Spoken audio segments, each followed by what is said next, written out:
Brittney Griner has been released from a Russian prison in a trade between the United States and Russia. Here's everything you need to know and our thoughts at Locked On Baylor.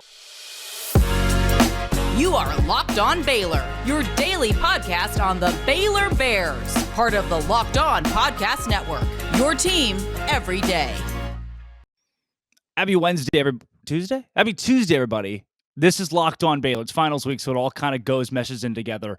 I'm Drake Toll alongside Joe Goodman from the Bear Den Pod, Our Daily Bears, you name it. He's Joe Goodman, and I'll be transparent with all of you. I want to thank you for making this your first listen every single day, and be even more transparent in saying that Joe is someone who I really look up to in not just sports media, but specifically Baylor media, who has, I feel like, really mature opinions on some tough subjects, and today is that. We're going to go into Brittney Griner. We're going to go into Chris Beard. We're going to go into Mike Leach. And I don't think there's somebody better to have on the show to give good perspective than Joe. That rhymed too, so we'll keep it lighthearted, hopefully. It's like Dr. Seuss-esque. Can we say that anymore? Is that a thing we can do anymore? Yeah, Dr. Seuss is cool. Dr. Seuss is fully okay, cool. To an extent. And I do have to say, it's a bit hyperbolic for you to say that you look up to me, because I absolutely look up to you because you're 7 feet tall. Wow. Yes. 7'2". I gained another inch this past Thanksgiving. Yeah. Speaking of 7'2", Brittney Griner's close, man. She is close. She's tall. She's what, 6'8", I think. Yeah, she's up there for sure. Can dunk. And Joe, man, I'm telling you, this whole situation is something that I don't want to say avoided on the show necessarily, but I wanted to gather my thoughts and at least have all the facts lined up and an opinion that's properly formulated, because this has become what I don't believe should be that controversial of a topic, but is, especially amongst Baylor fans. I am of the category. I am wholly excited that Brittney Griner, a human person, like a made in the image of God, because I believe that person is back. And maybe even more importantly, in this individual scenario, an American citizen is back on home soil.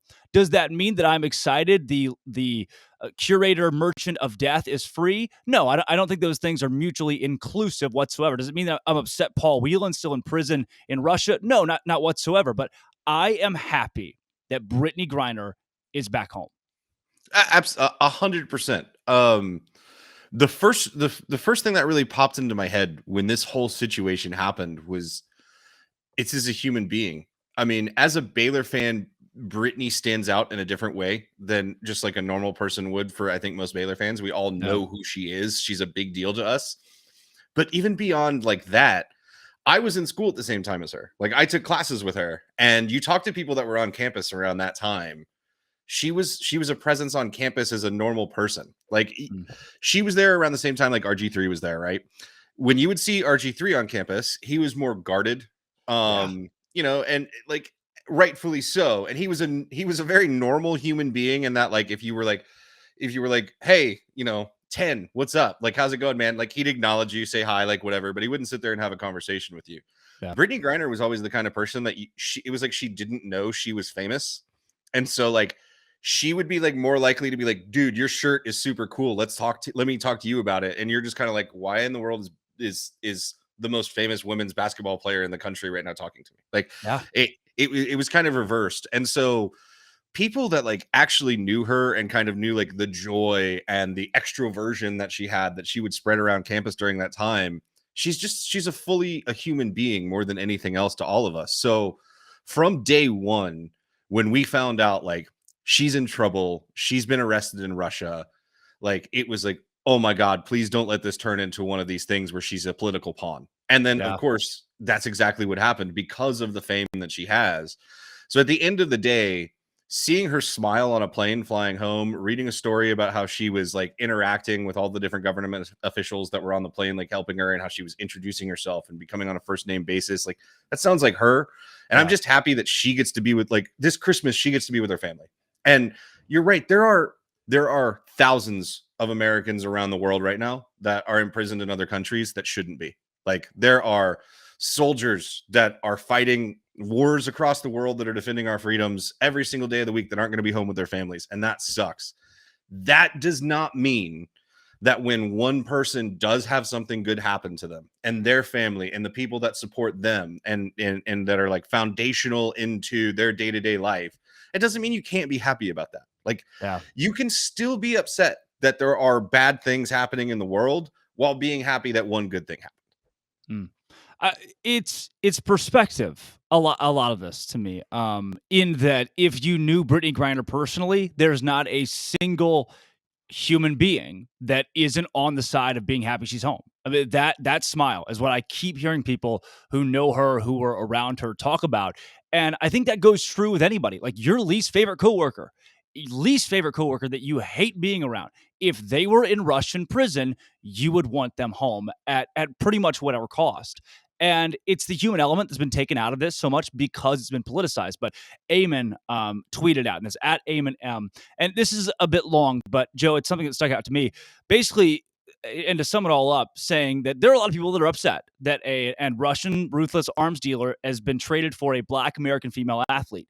That is what has been politicized so much about this.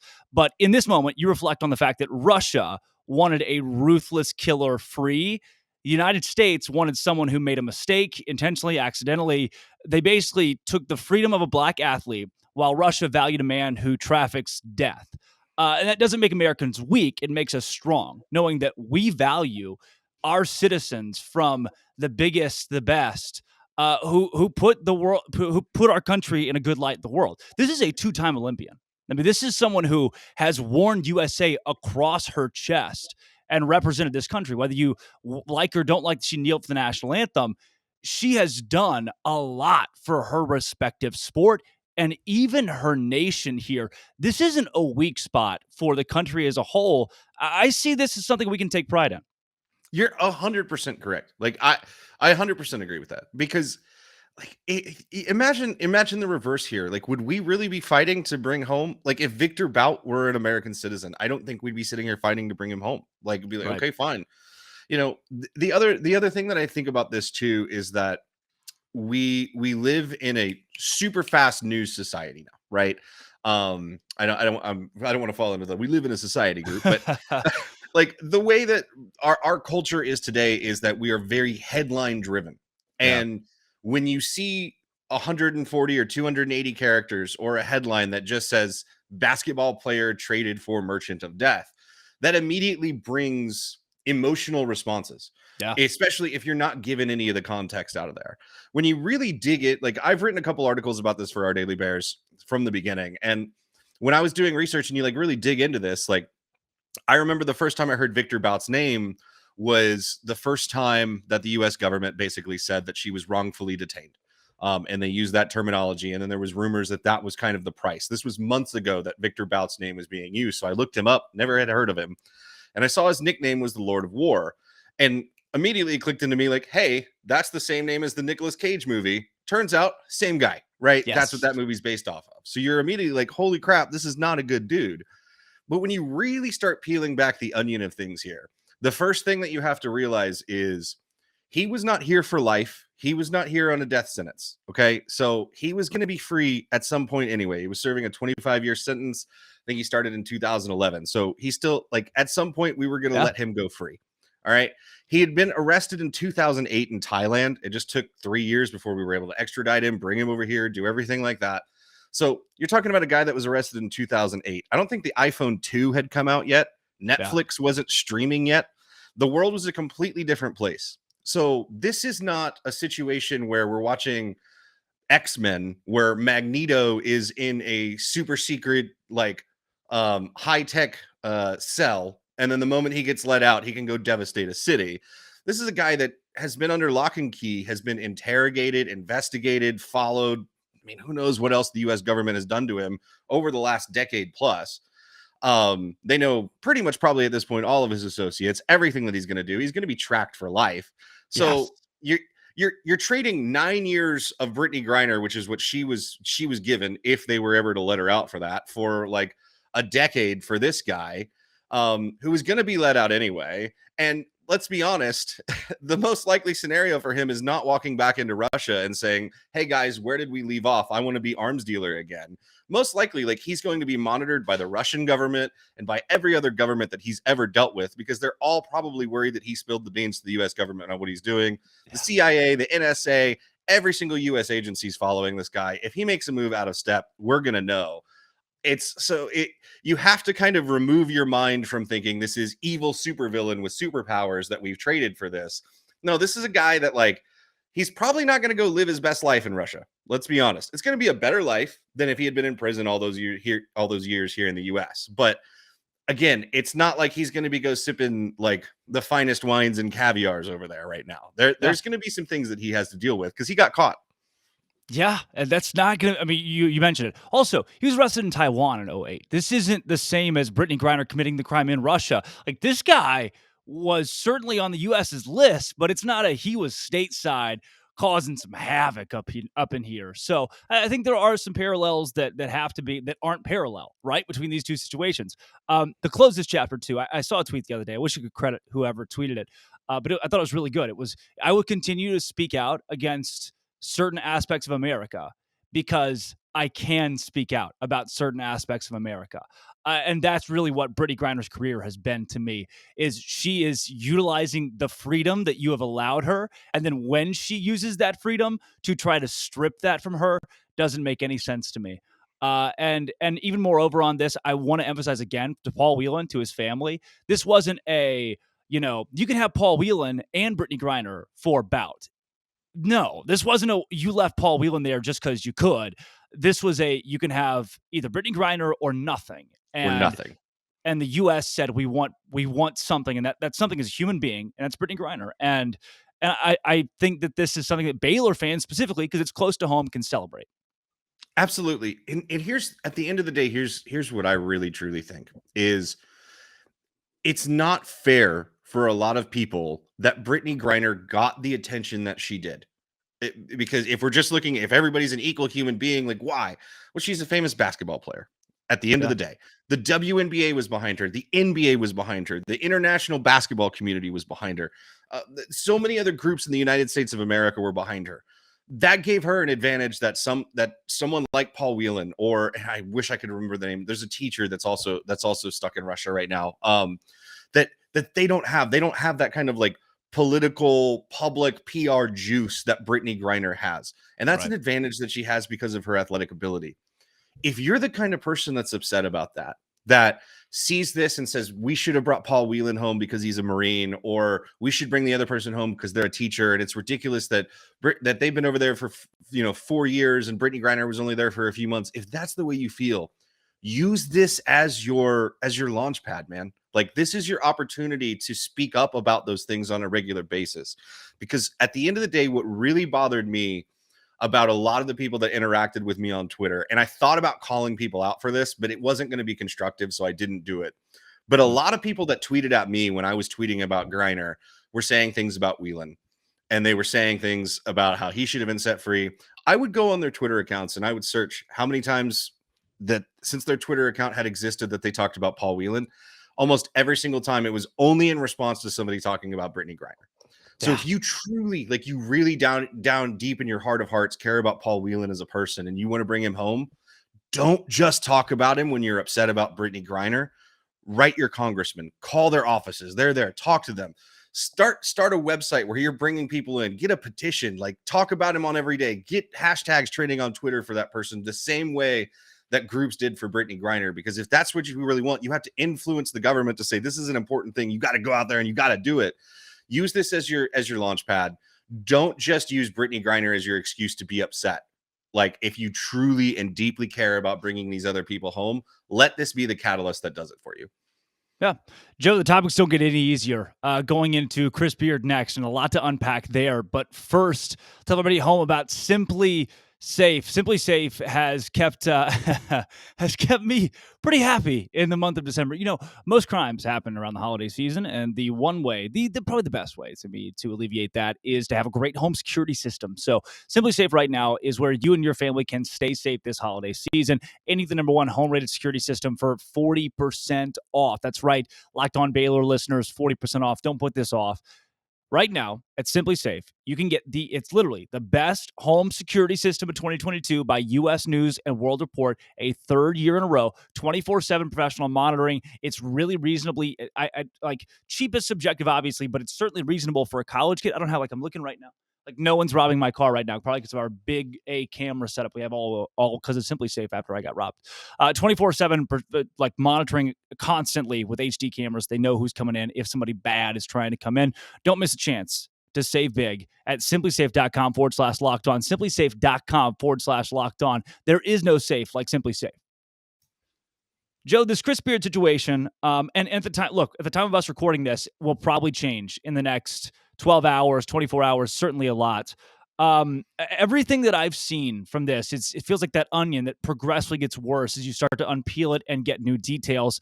The first thing that I want to emphasize in the situation, though, and I haven't seen a lot of Baylor fans be guilty of this, which is really encouraging to me, but I've seen Tech fans and fans of other schools that have come out and made a joke out of this, out of domestic violence, which ruins families, ruins lives, whether you're talking about Chris Beard or the female he assaulted.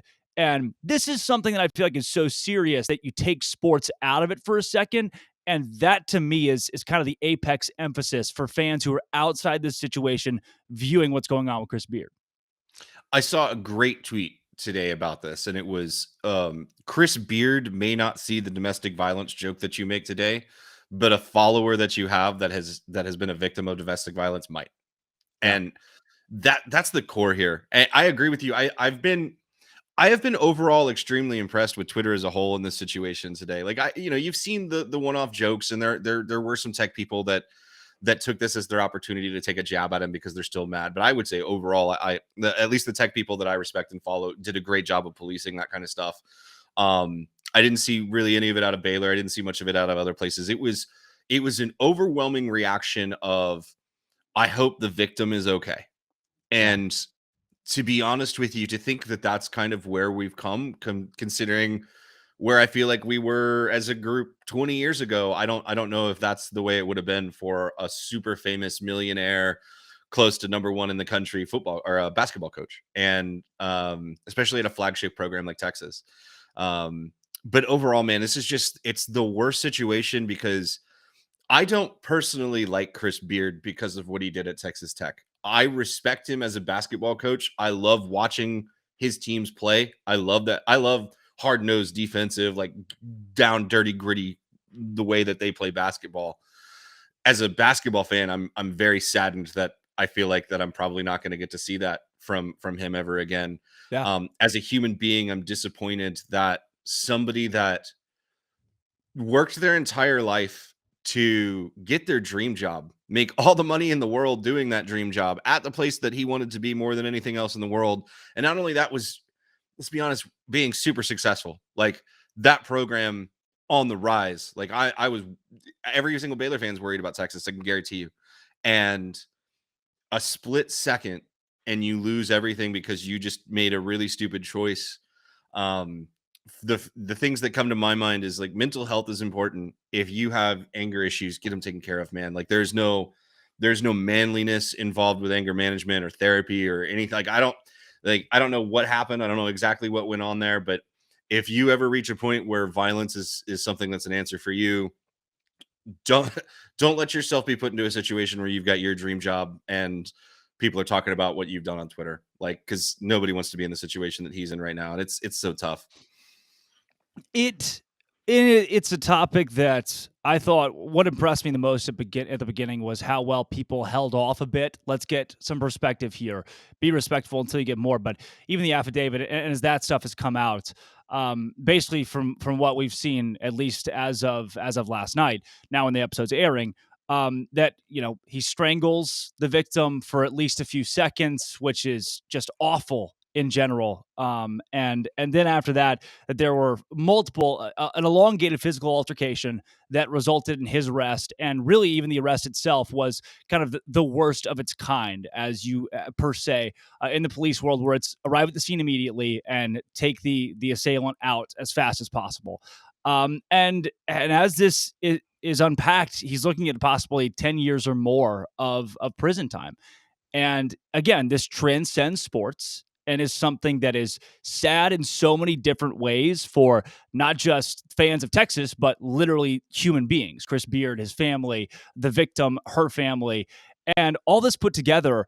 I think you hit the nail on the head here. You never really know what's going on in situations like this, or in general with coaches and people that are in the spotlight. And this is another great example of, if you need help, get that help. You are never bigger than those mental health problems that you're facing. I go back to a guy like Coach Steve Sarkisian, who's also at the University of Texas right now, who, if you would have told me when he was at the University of Washington and when he first got to USC that he had a problem with alcohol, none of us would have guessed that. There are no signs of him as a football coach that's there. He got the help that he needed. He reset his life, and now he's the head football coach at the richest program in the country, and by all accounts is running that thing as well as you possibly can. I mean, there's been some hiccups there, but like, the guy's alive. I'll say that about Sark. When you watch him, he's alive on the sideline, and he's passionate, and he loves what he's doing, and it's because he took care of himself. Like, he went and he made sure that he worked on him before he could go be a leader of other men. And at the end of the day, with Chris Beard, like, I hope his family's okay. We haven't gotten any confirmation on who in his family this person is. There's only guesses. But whoever that person is, like, I hope that they're okay, that they're safe. I hope that the rest of his family, I hope that they're not bothered by the media. Like, it's gonna suck because, like, now, like, if you're somebody that's related to him, it's gonna be tough to go on Twitter. Like, you can't do that kind of stuff. And again, we're like right outside of Christmas right now, man. Like, and having this stuff come down on the holidays, there are so many people that are affected by this that aren't Chris Beard and aren't even the direct victim that I feel for. And then I have a lot of empathy for. And I hope that at the end of this, it can at least be something where we see Chris Beard become a person that heals and becomes a person that is almost, a stand-up person that can be out there at the forefront of trying to prevent people from doing this and learning from his mistakes. And it's just never good because, as you mentioned, like, there's just so many people that are affected by domestic violence in this country. It's absolutely never okay. I said earlier to a group of friends that I was talking to when the first photo of him came out of where he was standing in handcuffs, and I said, he put himself there. His actions are abhorrent. He deserves every bit of consequence that he gets, whether it's losing his job, losing his money, going to jail. Like you mentioned, it's a maximum sentence of 10 years. He committed a felony. This isn't a misdemeanor. You're talking about losing your right to vote. Like, there are things here that are massively going to impact his life moving forward. And I said, all of that, I still can't feel but have a little bit of empathy for the guy. Yeah. Because in one moment of a bad decision, your entire life falls apart. Now, I don't know if there was other things going on, like we talked about. Like, we don't know the background. I don't know if this is a continuous thing, if he'd been doing this for a while. But from everything that I can tell, he lost control and he lost everything. And it's just a reminder to all of us, I think, that you never know what each moment brings us. And so always make sure that you're taking care of yourself. Like, you just got to take care of yourself, and don't ever allow yourself to go down a dark road like that, where you could just be in a situation where you could make one bad decision and you lose everything, and your family has to deal with this, because that's the true burden here. Like, he's at home right now or wherever he is, and he's upset that he's not coaching a basketball game, and he's worried about what his money is going to be, like everything. But man, his family is carrying a serious burden right now. And I really do pray and think about them. That's too, and being at a Christian institution, we're not a Christian show explicitly, but this is, I try to personally, and I don't want this to be put on you or any listeners. I try to live out faith. And what I see, what faith is to me, is empathy and love, whether that's to Chris Beard, the victim, his family. And in this situation, of course, he did something awful, like terribly bad. It doesn't give you the excuse to make a meme about it, to make a joke about it, for the sake of not just Chris Beard, but everyone else involved, and those who are involved in situations where they're victims of sexual assault or violence or any of those. I think there's the big umbrella of Baylor. It's 2016. Like, my least favorite jokes are 2016 Baylor jokes that fans from other fan bases make. This is not your free pass to dip into that well and make those jokes about UT. I'm not going to say that these are on the same level whatsoever. They don't need comparison, but it's a great example of do not do what you already don't like. As a fan of any fan base, because every one of your schools have been through some sort of controversy or scandal of this caliber. Joe, I'm sorry that I pinned you in this show, but the last segment is Mike Leach. It gets no easier. But first, I'll tell everybody at home about LinkedIn Talent Solutions. Baylor is currently, yesterday's show was all about it. Tomorrow's show is going to be about it, all about hiring defensive coordinator right now. And they are likely, if they really got a good rein on things, they're using LinkedIn Jobs, LinkedIn Talent Solutions. Right now, you add your job with the purple hashtag hiring frame at LinkedIn. The profile is right there with simple tools, screening questions, make it easy for you to focus on the right candidates with the right skills, the right experience, and you find the right hire. That's why small businesses rate LinkedIn Jobs #1 in delivering quality hires versus the leading competitors. And I'm on LinkedIn Jobs right now. If you want to hire me, please come hire me. LinkedIn Jobs helps you find the qualified candidates you want to talk to faster. Post your job for free. LinkedIn.com/LockedOnCollege. LinkedIn.com/LockedOnCollege to post your job for free. Keep in mind, terms and conditions there do apply.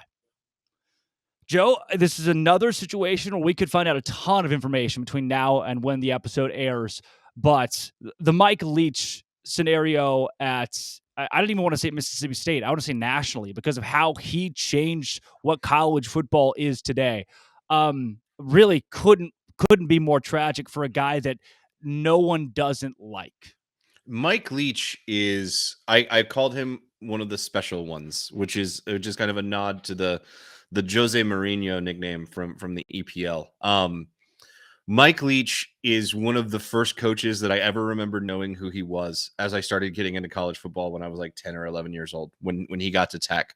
My sister went to OU. My mom went to OU. I grew up a Sooner fan. He was the offensive coordinator there in the late 90s, early 2000s before he took that Tech job. So I remember the offenses that he ran there. And like when he got to Tech and started the air raid, that was something that altered football for the rest of history, both from, I think, college and the NFL standpoint. Like you go watch an NFL game right now, Mike Leach's fingerprints are all over. That's like what you see in there. Like Kyler Murray is playing tonight. We're recording this night before Tuesday. Kyler Murray's out there playing Monday Night Football with Cliff Kingsbury as his head coach. Like that doesn't happen without Mike Leach. So he is special in the sense of X's and O's. And then you hit the nail on the head, man. There is nobody that's a college football fan that legitimately dislikes Mike Leach because he was for the longest time like the only coach that never played college football. Like I don't think he played football at any level, and still was a head coach at one of the highest levels in the country. He gave answers in press conferences that I think were unprecedented. In an era of Nick Saban's and Bill Belichick's in football, where the goal is to give the media the least amount of information as you possibly can, you have Mike Leach sitting there talking to a guy about how to plan his wedding and joking about whether or not you should have strawberry shortcake or blueberry pie at your wedding. Like that's the kind of person he is. I read a story today about him where a person gave him a ride in Norman, Oklahoma when he was a coach there. They ended up talking for an hour in the car about how great living in apartments were. And then the guy, Leach, gets out of the car and goes to his apartment. 20 years later, the guy's son who was in the car has a conversation with Mike Leach about apartments, says, "You told the same thing to my dad 20 years ago." And Leach says, "Yeah, I remember." The guy didn't believe that Leach remembered. And then at the very end, he said, "By the way, tell your dad thanks for the ride." Like, that's who Mike Leach was as a person. And like, he landed on like weird ends of the political spectrum that I think people didn't agree with, but he still, because he was so genuine as a human being and you always knew what you got out of Mike Leach, everybody loved him. And we don't have any news yet about what the final answer on his situation is. I haven't heard anything good, but man, I hope if there's a miracle out there to be had, it's for Mike Leach. He's the guy that needs it.